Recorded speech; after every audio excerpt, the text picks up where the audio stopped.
Welcome to AI Unraveled, your daily strategic briefing. It is Monday, March 9th, 2026. I'm your host, Etienne Noumen.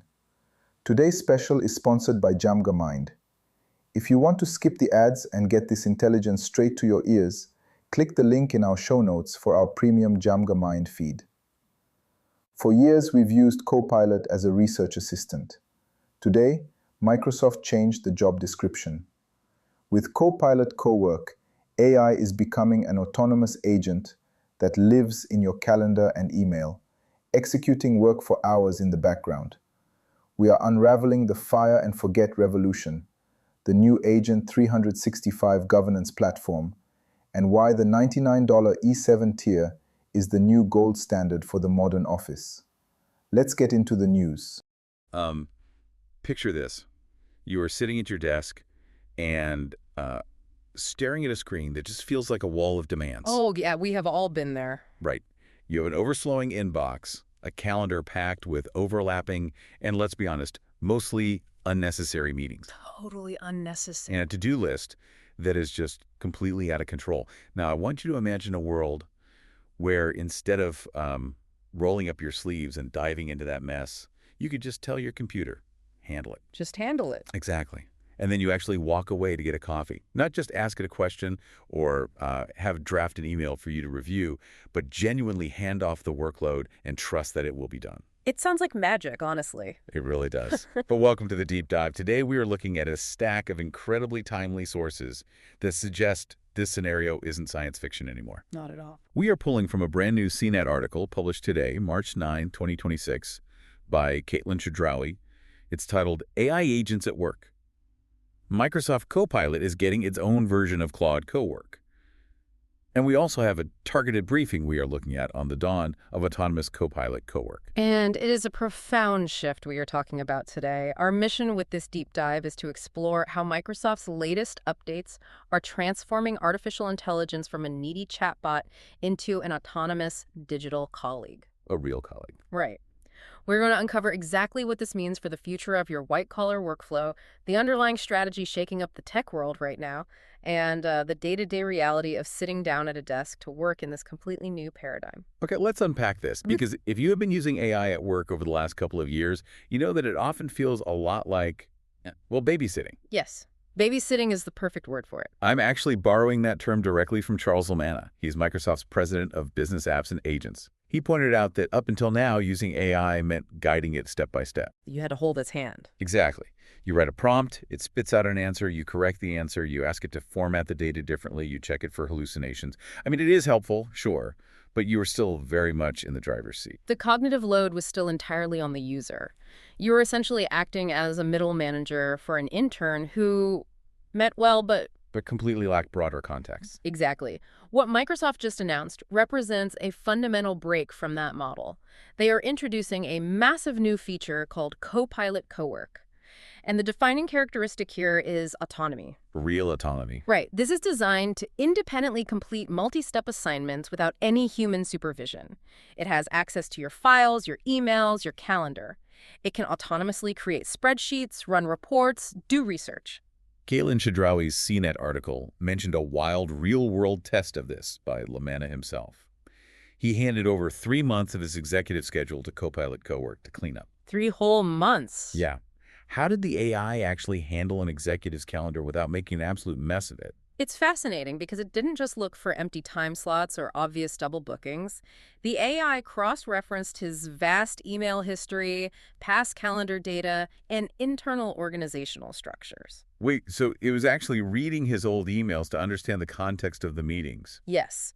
To actively determine which of those upcoming meetings were actually unnecessary for him to attend.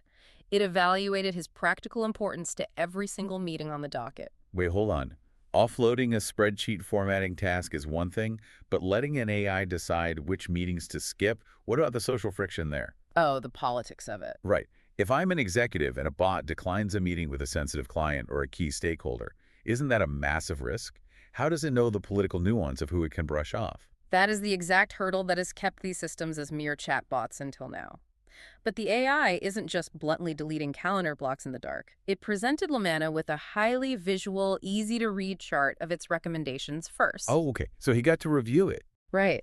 It categorized which meetings to keep and which to drop, providing the rationale for each. He reviewed this chart, and once he gave the green light, the execution phase began. The fire and forget phase. Exactly. The AI autonomously declined the meetings and even attached AI-written meeting notes where necessary, explaining why he wasn't attending or summarizing what his input would have been based on his previous emails on the topic. So it handled the social graces on the way out the door.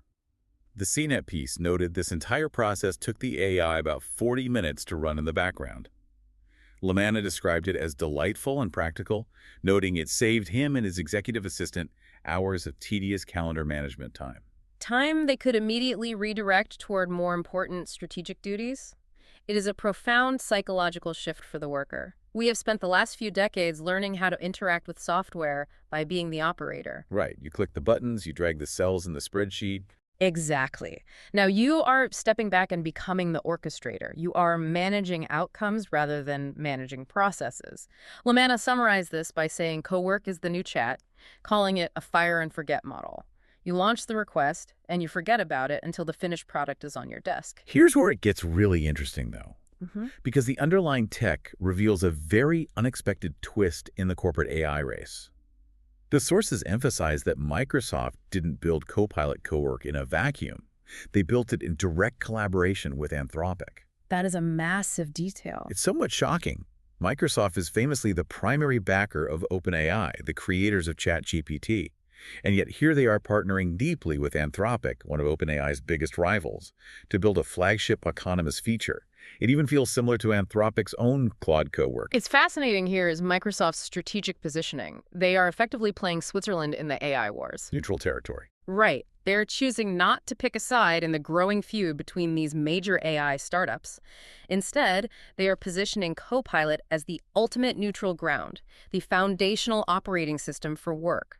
They are making new models from both Anthropic and OpenAI available within Copilot. It's just like they are saying, we don't care which engine you prefer as long as you're driving our car. And they are building a massive highway system for all these cars to drive on. Which brings up a huge point about access and cost. We need to analyze this new E7 bundle pricing mentioned in the briefing. Yes. The $99 a month tier. Exactly. $99 a month. Is this the end of the $30 a month cheap AI era? It really looks like it, because you are no longer paying for a tool that helps you type faster. You are paying for a digital employee that executes workflows in the background. The value proposition is entirely different now. Which is a perfect time to pivot for a second. Because as AI moves from your sidebar directly into your calendar, the complexity of managing these digital employees skyrockets. It becomes a full-time job just tracking them. Absolutely. Our sponsor, DjamgaMind, turns these highly technical releases and pricing shifts into 60-second audio intelligence you can actually use to stay ahead. As we navigate this $99 a month transition, DjamgaMind is essential. I highly recommend checking out the DjamgaMind ads-free feed for the premium experience. It cuts through all the noise. Definitely. And getting back to managing all these digital employees, this leads us to the May 1st launch mentioned in our sources. Microsoft is rolling out general availability for a platform called Agent 365. This is critical for enterprise. Right. If I have employees spinning up dozens of these autonomous bots to handle their emails and spreadsheets, how does a company actually manage that chaos? That is precisely the problem Agent 365 is designed to solve. Right now, Copilot Cowork is in a limited research preview. But as we move toward full deployment, IT departments need a way to govern this massive influx of digital labor. They need visibility. Exactly. Agent 365 is the enterprise platform designed to oversee, secure, and manage all of these autonomous agents. You have to monitor what data these bots are accessing, how much compute power they are burning through, and ensure they aren't accidentally leaking proprietary information while trying to be helpful. Microsoft actually released an internal metric that is staggering. They have already created more than 500,000 AI agents internally using Agent 365. 500,000? 500,000. What are all those agents actually doing? It gives you a sense of the scale we are approaching. It won't be one generalized agent per person. It will be dozens of highly specialized microagents. Oh, I see. like a swarm of them. Yes. You might have an agent dedicated solely to monitoring a specific competitor's press releases and summarizing them every Friday. Another agent might live entirely inside your expense software, automatically cross-referencing receipts with corporate policy and flagging anomalies for human review. Another handles your scheduling. I want you, the listener, to really imagine your workplace in just a few short months. Picture logging in on a Monday morning. You aren't just checking your own task list or collaborating with your human coworkers. You are opening up a dashboard to oversee a literal fleet of your personal digital agents. Your own personal team. Right. You are checking to see what data they pulled, what emails they drafted, and what workflows they executed in the background over the weekend. It is an entirely different paradigm of what it means to be a white-collar professional. And if we connect this to the bigger picture, we have to look at how the broader market is reacting to this paradigm shift, because this isn't happening in a vacuum. No, it definitely isn't. While executives are thrilled about the efficiency gains, the macroeconomic implications are causing serious shockwaves. Major tech stocks actually took a noticeable hit at the end of January, directly catalyzed by Anthropic's AI developments. Wall Street is realizing that agentic AI is becoming increasingly capable of replacing traditional software products altogether. Let's drill into that for a second. Replacing software. Not just helping you use software faster, but replacing the need for it entirely. How does an AI agent actually kill a software company's business model? Think about traditional software as a service, or SaaS companies. You pay a monthly subscription for an expense management platform or a project management tool. The main value of that software is giving you a user-friendly interface to input, categorize, and extract data. Right. You pay for the dashboard, basically. Exactly. But an autonomous agentic AI doesn't need a user interface. It can simply read the raw data files, apply your company's complex business logic, and generate the final output entirely autonomously. So the entire middleman, the software interface you had been paying $30 a month for, becomes completely obsolete. The AI just bypasses the dashboard and does the work directly on the raw data. Exactly. We're seeing this with tools like Copilot Cowork and also with models like OpenAI's Codex, which is specifically designed to understand and generate computer code. Codex can autonomously write the scripts needed to connect two different databases together, completely eliminating the need for expensive integration software. That is why Wall Street is spooked. The foundational business model of thousands of SaaS companies is suddenly at risk. That is a massive structural threat. And if Wall Street is panicking about software companies losing their grip, the average worker is looking at this and feeling a very different, very personal kind of anxiety. Job security. Exactly. The briefing notes that many workers are increasingly terrified about having their jobs outright replaced. We've seen very real AI-centric layoffs recently at massive resource-rich companies like Amazon and Block. The fears are rooted in visible corporate actions. Our role is to look impartially at the data in these sources, and the reality is that the fire and forget philosophy changes the math on human capital. It really does. If a suite of agents can handle the calendar management, the initial data synthesis, and the routine reporting, a company simply does not need as many entry-level or mid-level employees to keep the gears turning. The executives are saving time, but the workers are wondering if they're the ones being forgotten. And then there is this other layer that completely blew my mind when reading the CNET piece. It is what we can call the productivity paradox. This is the truly counterintuitive part. Let's say you are one of the people who keeps your job. You get to use these AI agents to handle the grunt work. You'd think your life would get infinitely easier, right? If the bot is doing my spreadsheets and declining my useless meetings, I should be working a 4-day week and logging off at 3 p.m. You would certainly assume that.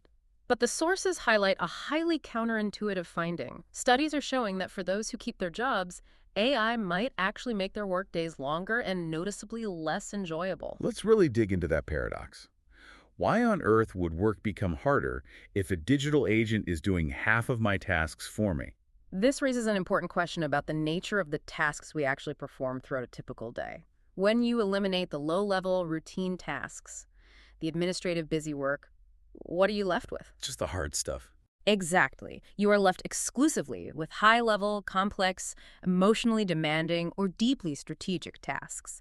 The kind of work that requires intense human focus, creativity, and problem solving. So my days of quietly formatting Excel cells for 30 minutes while listening to a true crime podcast to rest my brain are officially over. Completely over. Instead of having those mental breaks where you just zone out on an easy task, Yeah. you're expected to do 8 solid hours of pure, high-value strategic thinking.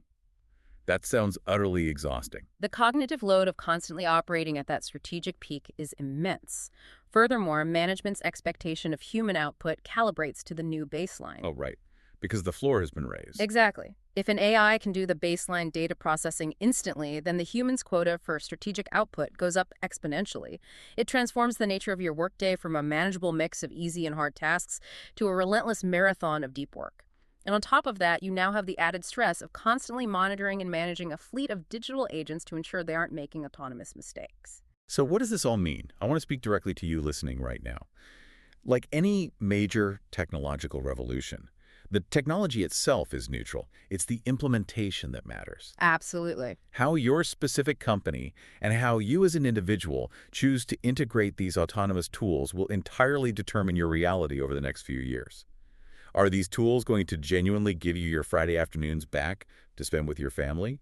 Or are they just going to bury you under a completely new type of management stress, where you are frantically overseeing 50 bots that are churning out data 24/7, while your boss expects double the strategic output? We are right at the inflection point where those operational decisions are being made. The sources emphasize that 2026 is truly shaping up to be the year of agentic AI.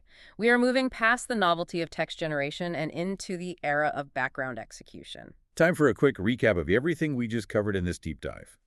We are witnessing the massive shift from needy chatbots you have to babysit to autonomous fire and forget agents like Copilot Cowork. We looked at the huge milestone coming up on May 1st with the general launch of Agent 365, allowing IT departments to manage sprawling fleets of these bots. And don't forget the $99 E7 bundle shift. Right. The end of the cheap AI era. We also explored Microsoft's brilliant dual alliance playing Switzerland by integrating both OpenAI and Anthropic models to build a neutral platform. And finally, we discussed the very real, palpable tension happening right now.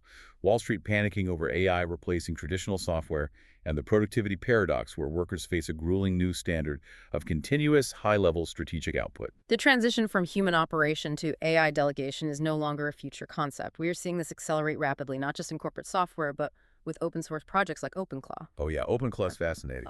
For those who haven't seen it, it's essentially a free, community-built framework that lets anyone build and deploy these autonomous agents on their local machines. This transformation is moving faster than almost anyone predicted. The agentic era is literally knocking on your office door today. It is here. And as we wrap up today's deep dive, I want to leave you with one final, provocative thought to mull over. Something that builds on everything we have talked about with these autonomous systems. Let's hear it.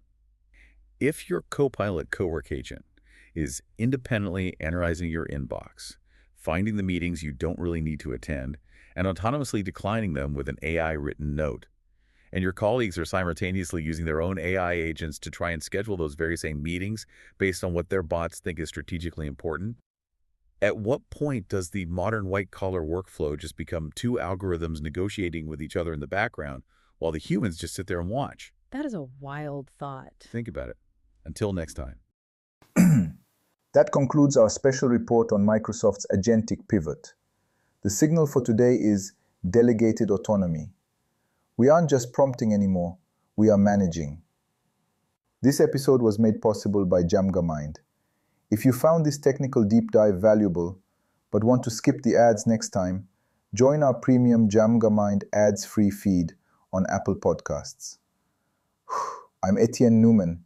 Until tomorrow, keep unraveling the future. And before you go, if your company is building the tools that power the workflows we talked about today, I'd love to showcase them to this audience. We don't just run ads, we build technical simulations that prove your value. Let's build something together. Visit jamgamind.com/partners to get started. Until next time, keep building.